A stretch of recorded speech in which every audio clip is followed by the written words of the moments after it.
अभी हमारे को गीत बड़ा का कहला ही इंस्टाग्राम पर ट्रेंडिंग पे चलल तबले चलल अब छुटले जैसे बा दिल यहू दीवाना के टूटले जैसे बा होके हमरे से छल कइली मौसम के नियन बदल गइली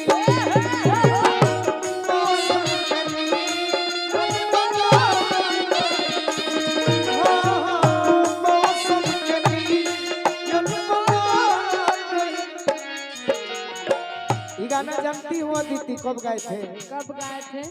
जब हमारा गोली लागल है राजकुमार भैया एगो हमारा प्यार भई रहे आ गोली लागला में आदमी जाने लगे अब तो मरिए न जाई बाकी राम ना बिगड़ी है तो केहू का बिगाड़ी सही बात है आ नाचे गावे एहू तरी आदमी हमने पते एहू तरी अगुआ नहीं खन चढ़ल के मर्द का रोज रुपए कमा के करता कविंदर चाचा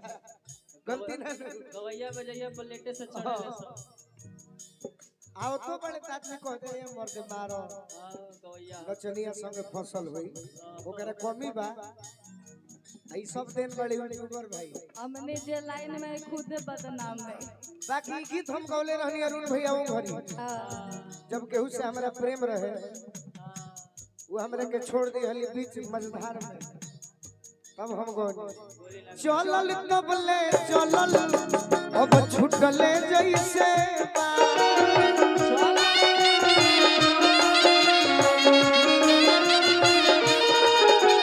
अरे दिल यहू दीवाना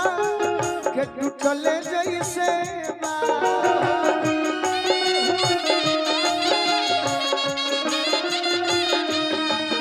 होके हमरे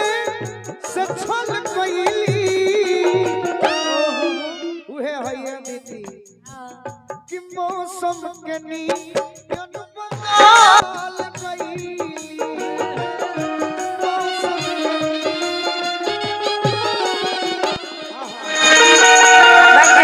मौसम के नियन बदल तनी रह जा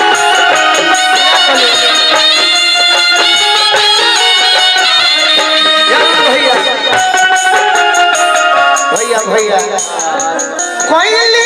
प्यार कहिया रहनी निमान हो भैया मुखिया जी हमारा मदन भैया की ओर से बहुत बहुत आशीर्वाद कोइली प्यार कहिया रहनी निमान हो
भैया की ओर से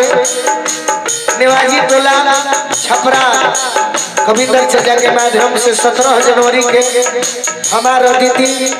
मुख्य अतिथि अरुण बेला जी और बहुत सारे कलाकार